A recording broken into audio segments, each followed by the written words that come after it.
Assalamualaikum warahmatullahi wabarakatuh. Hai teman-teman, saya Siti Hotijah dari Tadris IPA A 2018 IAIN Kudus. Pada video kali ini, kita akan membahas mengenai sistem gerak pada manusia. Sistem gerak manusia itu ada dua macam, yaitu sistem gerak aktif dan sistem gerak pasif. Untuk sistem gerak aktif itu ada otot di dalamnya, sedangkan untuk sistem gerak pasif ada tulang untuk menyokong tubuh.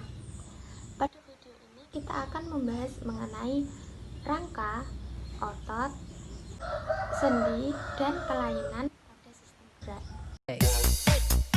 Yang pertama yaitu tulang. Tulang berfungsi untuk membentuk tubuh, untuk tempat menyimpan energi, untuk tempat menyimpan mineral, untuk melekatnya otot, dan menegakkan tubuh. Macam-macam tulang menurut fungsinya itu ada dua, yaitu tulang rawan dan tulang keras. Tulang rawan adalah tulang yang bentuknya itu elastis, sedangkan tulang keras adalah tulang yang dilapisi periostum yang merupakan tempat melekatnya otot. Tulang elastis itu dibagi menjadi tiga. Yang pertama, tulang rawan hialin, contohnya cuping hidung. Yang kedua, tulang rawan elastis, contohnya luar telinga. Yang ketiga, tulang rawan fibrosa, contohnya antara tulang ruas belakang. Rangka dibagi menjadi dua, yaitu rangka aksial dan rangka apendikular. Rangka aksial itu ada dua, yang pertama tengkorak dan yang kedua adalah tulang belakang. Bagian-bagian tulang tengkorak, yang pertama ada tulang ubun-ubun. Tulang ubun-ubun sendiri dibagi menjadi dua, tulang ubun-ubun kanan dan tulang ubun-ubun kiri. Kemudian ada tulang dahi, tulang tengkorak belakang, tulang pipi, rahang atas, rahang bawah, sendi pelipis rahang bawah, dan tulang pelipis kiri. Kemudian bagian-bagian tulang belakang, yang pertama ada ruas tulang leher, ruas tulang punggung, ruas tulang pinggang, ruas tulang kelangkang, dan ruas tulang ekor. Tulang apendikular juga ada dua. Yang pertama apendikular atas dan apendikular bawah. Bagian-bagian apendikular atas, yang pertama ada selangka, belikat, tulang lengan atas, tulang pengupil, tulang hasta, tulang pergelangan tangan, tulang telapak tangan, dan tulang jari-jari. Kemudian bagian-bagian tulang apendikular bawah, yang pertama tulang paha, tulang tempurung lutut, tulang kering, tulang betis, tulang pergelangan kaki, tulang telapak kaki, dan tulang jari kaki. Bentuk-bentuk tulang itu ada empat. Yang pertama tulang pipa, yang kedua tulang pipi, yang ketiga tulang pendek, yang keempat tulang tidak beraturan. Yang pertama yaitu tulang pipa. Tulang pipa adalah tulang yang berbentuk panjang seperti pipa dengan bonggol pada kedua ujungnya. Sedangkan bagian dalamnya berongga mengandung sum-sum tulang. Contohnya tulang paha, tulang lengan, tulang betis, tulang kering, tulang hasta, dan tulang pengumpil. Yang kedua yaitu tulang pipi. Tulang pipi merupakan salah satu tulang yang memiliki dua lapisan tulang kompak, yaitu lamin eksterna dan interna osis kami. Tulang pipi memiliki bentuk atau sifat yang pipi, contohnya tulang pergelangan tangan, tulang tengkorak, tulang rusuk, belikat, tulang hasta, dan tulang pinggul. Yang ketiga yaitu tulang pendek. Tulang pendek adalah salah satu kelompok tulang yang dicirikan dengan bentuk yang menyerupai kubus, dengan ukuran panjang, lebar, dan ketebalannya relatif sama. Contohnya tulang-tulang yang menyusun pergelangan tangan dan kaki. Yang keempat, tulang tidak beraturan adalah tulang yang tidak memiliki bentuk spesifik. Contoh tulang tidak beraturan adalah tulang pinggul, tulang belakang, dan tulang penyusun wajah. Selanjutnya kita akan membahas mengenai otot. Otot sendiri memiliki kemampuan yang pertama kontraksibilitas, yang kedua ekstensibilitas, yang ketiga elastisitas. Jenis-jenis otot itu ada 3, otot polos, otot lurik, dan otot jantung. Dari ketiga jenis otot tersebut, perbedaannya terletak pada letaknya, jumlah serabut, jumlah inti, letak inti, kecepatan respon, cara kerja, kemampuan kontraksi, dan warnanya.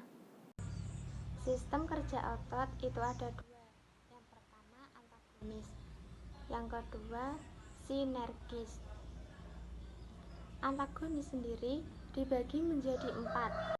Yang pertama fleksi dan ekstensi. Fleksi dan ekstensi adalah kemampuan otot untuk membengkokkan, meluruskan pada siku dan lutut. Yang kedua abduksi dan adduksi. Abduksi dan adduksi adalah kemampuan otot untuk mendekati dan menjauhi badan, misalnya sendi lengan atas dan sendi paha. Yang ketiga pronasi dan supinasi. Yang ketiga yaitu pronasi dan supinasi adalah kemampuan otot untuk mengadah dan menelungkup. Yang keempat depresi dan elevasi. Depresi dan elevasi adalah kemampuan otot untuk melakukan gerakan ke bawah dan ke atas. Selanjutnya kita akan membahas mengenai sendi. Meskipun fungsinya sebagai penghubung antar tulang, sendi ini bentuknya tidak cair seperti lem. Sendi juga tidak lembek seperti nasi. Sendi juga tidak keriting, suaranya merdu, apalagi jadi gitar, karena itu namanya sendi sandoro. Satu hal yang pasti, sendi menyerupai bantalan yang menghubungkan antara tulang-tulang kita. Dan sama halnya tulang, sendi juga memiliki bentuk-bentuk yang berbeda. Kok bisa? Karena sendi kita mengikuti bentuk tulang kita. Namun, ini bukan berarti kalau tulang bentuknya pipa, nanti sendinya bentuknya kayak pipa juga. Tidak seperti itu ya.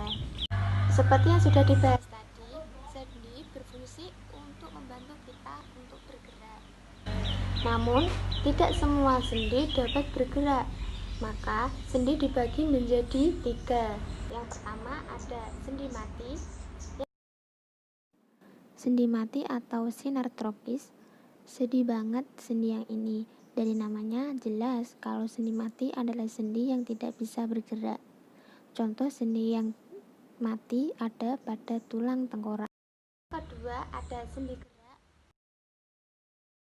Seperti namanya, sendi gerak adalah sendi yang dapat digerakkan secara leluasa. Nah, sendi gerak inilah yang paling populer di antara sendi lainnya. Ini bukan karena dia paling gaul dan masuk ke dalam jajaran selebgram ataupun seleb TikTok, tapi karena sendi ini cukup banyak sehingga bisa kita kategorikan lagi ke dalam beberapa sendi. Macam-macam sendi gerak. Yang pertama yaitu sendi putar. Sendi putar adalah salah satu sendi yang gerakan salah satu ujung tulangnya mengitari atau membuat gerakan berputar pada ujung tulang lain. Jadi, salah satu ujung tulang menjadi poros dan yang satunya bisa berputar di sana. Hayo, kayak apa? Iya, betul. Sendi inilah yang membuat kepala kita bisa berputar dengan enak. Bedakan cara kepala kita berputar dengan burung yang hanya bisa menengok ke kanan dan ke kiri. Apalagi ikan, cuma matanya aja yang lirak-lirik. Contoh sendi putar yaitu sendi antara tulang atlas dan tulang tengkorak. Yang kedua yaitu sendi peluru. Sendi ini berbentuk satu bulatan dari satu tulang yang ditopang tulang berbentuk mirip cangkir dari tulang lainnya. Contoh sendi peluru adalah sendi bahu dan sendi pinggul. Yang ketiga yaitu sendi pelana. Pasti pernah dengar kata pelana kan? Iya, ada sendi yang fungsinya mirip seperti pelana. Sendi ini mampu membuat gerakan dua arah, yaitu ke arah samping dan depan. Salah satunya adalah sendi yang berada pada tulang pangkal ibu jari. Yang keempat, ada sendi geser. Sendi geser adalah sendi yang memungkinkan gerakan antar tulang yang satu menggeser yang lain. Contohnya, sendi pada pergelangan tangan ruas tulang belakang. Yang kelima, ada sendi engsel. Sendi engsel merupakan sendi yang memungkinkan terjadinya pergerakan satu arah saja. Biasanya, sendi engsel hanya bisa diluruskan atau ditekuk. Ada yang sudah kebayang sendi ini ada di mana? Ya, betul. Sendi engsel ada pada tulang lutut dan siku. Yang terakhir ada sendi gulung. Sendi gulung adalah sendi yang memungkinkan terjadinya gerak rotasi pada poros, tapi gerakannya terbatas. Contoh pada hubungan ujung tulang telapak tangan atau karpal dengan ujung tulang jari tangan. Yang ketiga ada sendi kaku. Selanjutnya kita akan membahas mengenai kelainan-kelainan pada sistem gerak. Yang pertama, kelainan pada tulang. Kelainan pada tulang yang pertama, patah tulang. Yang kedua ada osteoporosis. Yang ketiga ada rakitis atau kekurangan vitamin D. Biasanya penderita kakinya itu bentuknya X, bentuknya O, bentuknya XO ketika berjalan. Selanjutnya ada skoliosis, kifosis, dan lordosis. Yang kedua ada kelainan pada sendi. Kelainan pada sendi yang pertama yaitu artritis. Yang kedua ada dislokasi dan terkilir. Sekian penjelasan pada video kali ini, semoga bermanfaat. Wassalamualaikum warahmatullahi wabarakatuh. Bye bye.